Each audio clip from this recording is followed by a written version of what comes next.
কেউ যদি যাকাতকে অস্বীকার করে সে কাফের হয়ে যায়। সে কারণ নামাজ যেমন ফরজ, রোজা যেমন ফরজ, যাকাতও তেমন ফরজ। নামাজ রোজার মতন যাকাতও কিন্তু ফরজ। এখন অনেক মুসল্লি আছে, অনেক নামাজি আছে, 5 ওয়াক্ত নামাজ পড়ে, কপালে দাগ পড়ে গেছে কিন্তু যাকাত দিতে চায় না। যাকাতের কথা শুনলে কপালটা মুচকায় ফেলে, আছে না নাই? যাকাতের কথা শুনেই যে আমার সম্পদ আমি কাকে দেব, আমার সম্পদ আমি যেখানে ইচ্ছা খরচ করব, আমি জমা করব কি তেলাপোকা দিয়ে টাকা খাওয়াবো?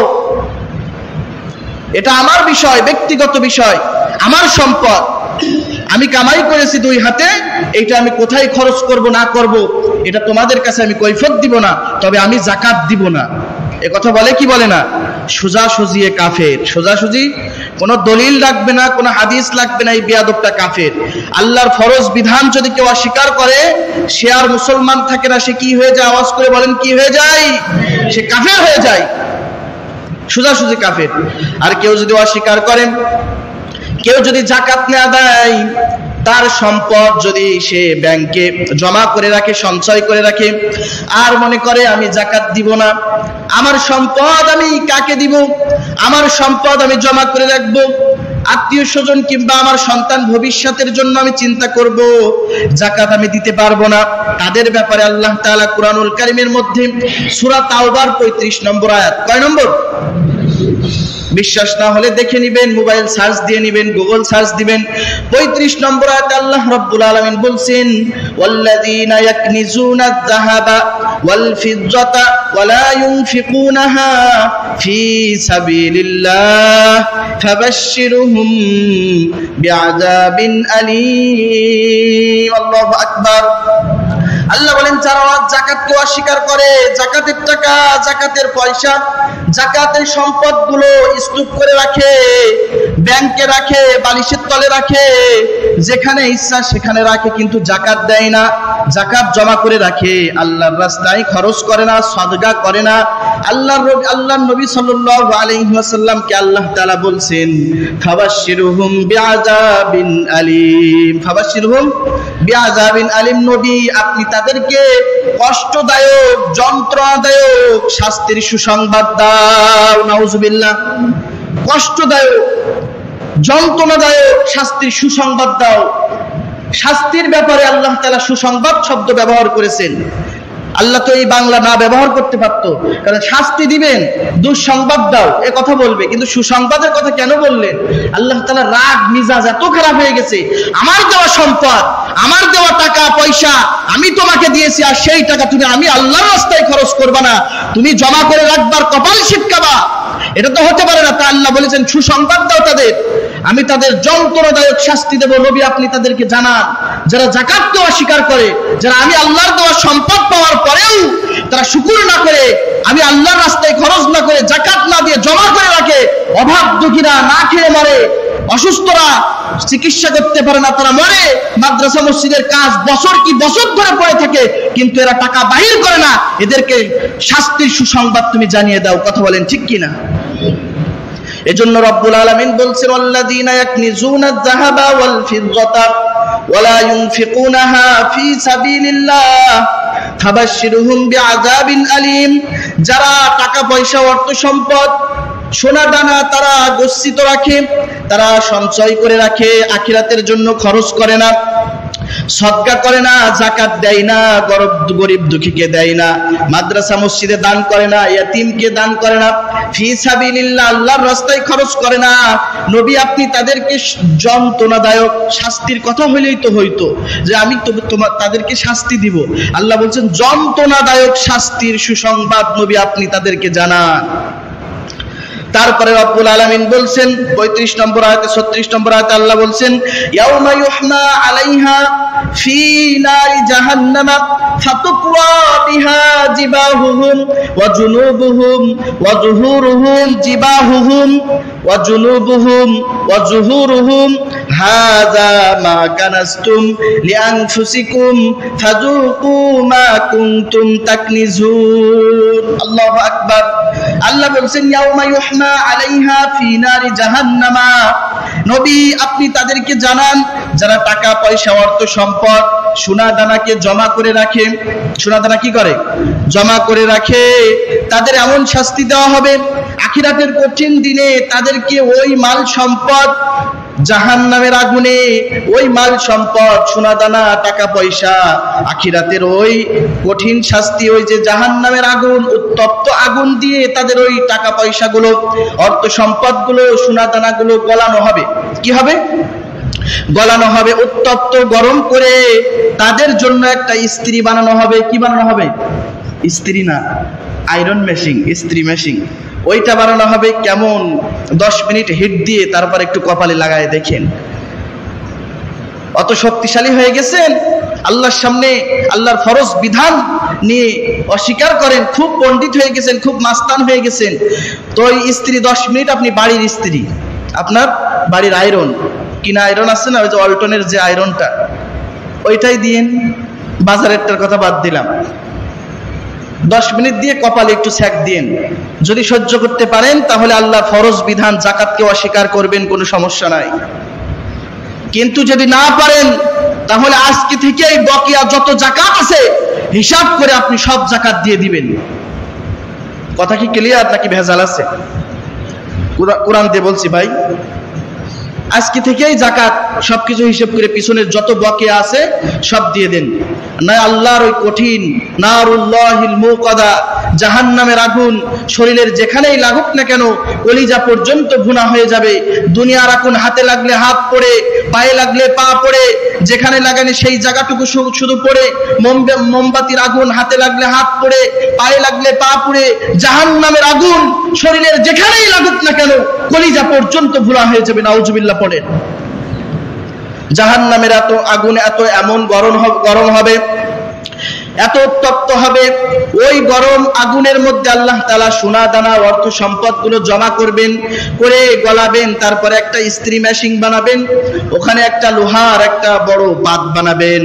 ওই পাতটাকে দিয়ে যারা যাকাত অস্বীকার করেছে, যাকাত দেয়নি, সঠিকভাবে যারা যাকাত দেয়নি, তাদের আল্লাহ রব্বুল আলামিন থাতুকুয়া বিহা জিবাহুহুম, কথা থেকে খেয়াল দেন, থাতুকুয়া বিহা জিবাহুহুম। জিবাহুহুম বলতে কপাল, কপালে আল্লাহ রব্বুল আলামিন ছ্যাক দিবেন। এক ছ্যাকে আপনার 12টা বেজে যাবে।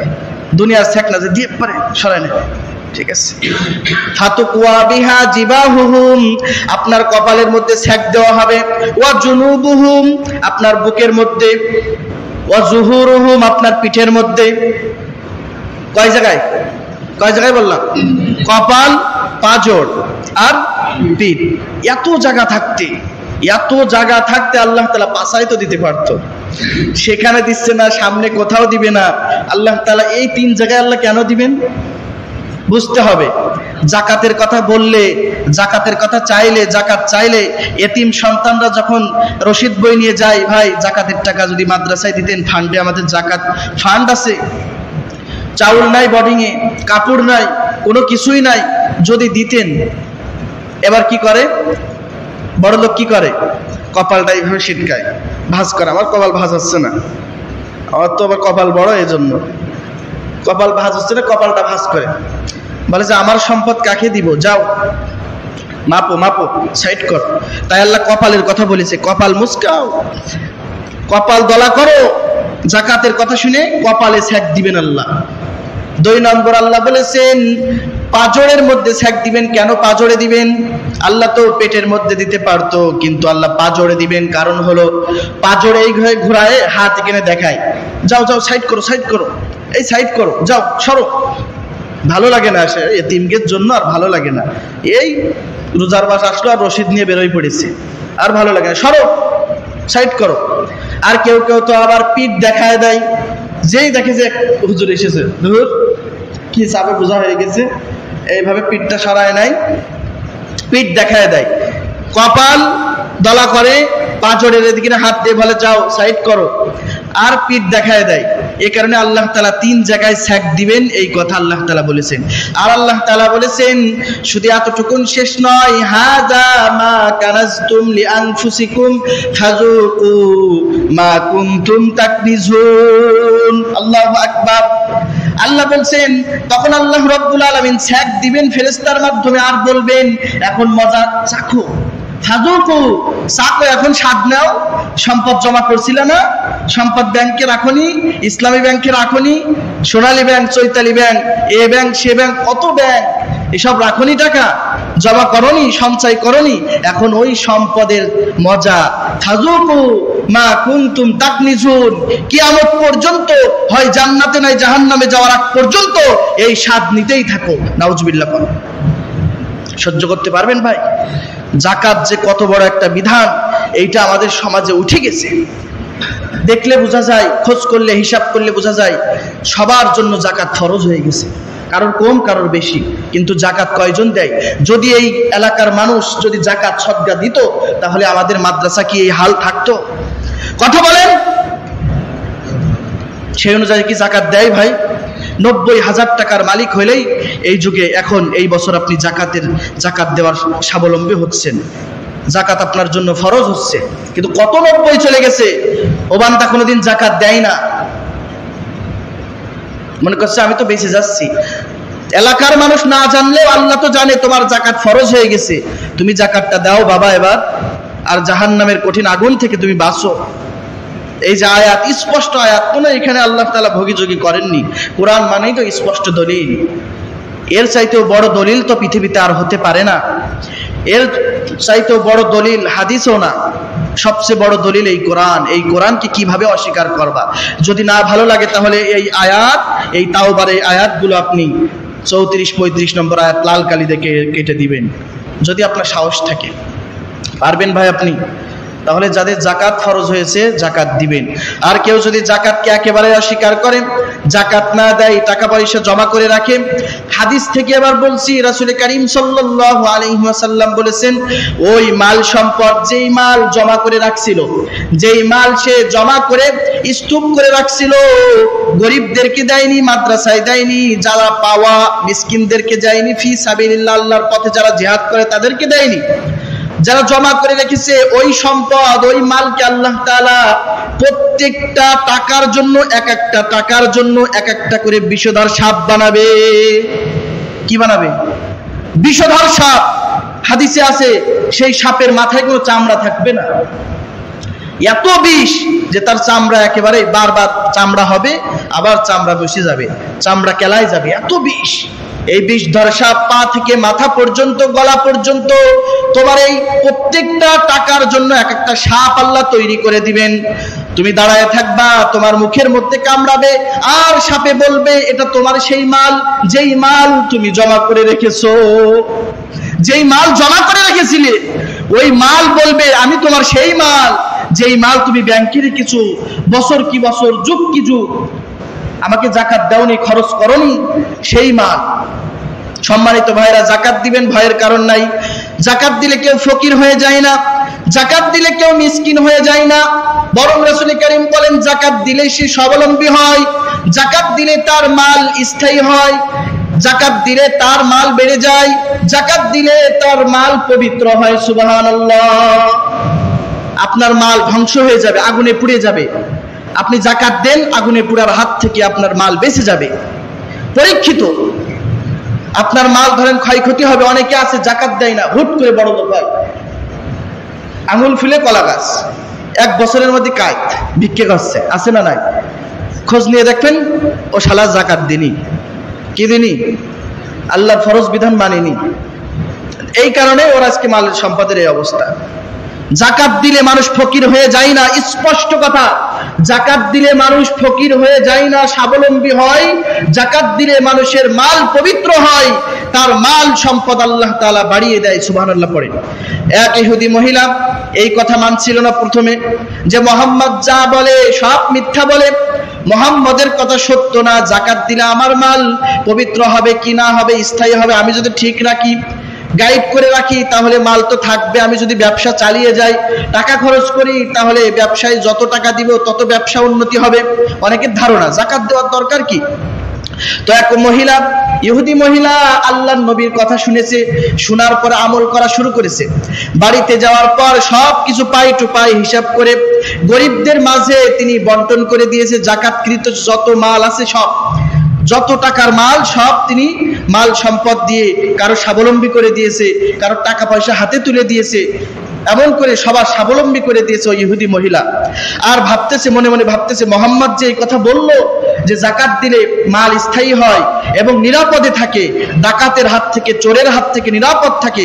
আমি বাড়ি ঘর করেছি, এর একটা জাকাত আছে, আমার টাকা পয়সা আছে, এর একটা জাকাত আছে, ব্যাংকে টাকা রেখেছি, ব্যাংক লুটপাট হয়ে যাওয়ার একটা চিন্তা আছে, এটা থেকে মুক্ত থাকতে হবে। তাই জাকাত যেহেতু মোহাম্মদ দিতে বলেছে, দেখি জাকাতটা দিয়েই দেখি। জাকাত দেওয়ার পর তিনি চিন্তা এই করতেছেন, যদি এই কথা সত্য না হয় মোহাম্মদের ধরে সবার সামনে বেইজ্জতি করবো, শুধু আলতো ফালতো কথা বলো, এটা বেইজ্জতি করার চিন্তা ভাবনা। তো ইহুদি মহিলা সিরিয়ায় পাঠিয়েছে 100 উট আনার জন্য। কি আনার জন্য? 100 উট আনার জন্য কাফেলা পাঠিয়ে দিয়েছে। অনেক কাফেলা ওই মদিনা শহর থেকে গেছে, কিন্তু ওই মহিলার কাফেলা নিরাপদে ফিরে আসছে, অথচ সব কাফেলাদের ডাকাতে ধরছে। ডাকাতের কবলে ডাকাত ধরে তাদের কাছ থেকে সবকিছু ছিনায় নিয়েছে। খালি হাতে যা নিয়ে গেছিল তার চেয়ে বেশি খালি হাতে এসেছে। অনেকের আবার কাপড় চুপড় পর্যন্ত নাই, ডাকাতে ছিনায় নিয়েছে। অনেকের শরীরে কোপের দাগ, রক্তাক্ত হয়ে গেছে, কিন্তু মহিলার কাফেলা সব নিরাপদে ফিরে আসছে, বরং 100 উটও নিরাপদে আনছে। আনার পরে মহিলা বলতেছে, তোমাদের কি ডাকাতে ধরিনি? শুনলাম তো ওই পথে নাকি ডাকাত, অনেকগুলো ডাকাত, তারা সকলকে নিঃস্ব করে দিয়ে চলে গেছে।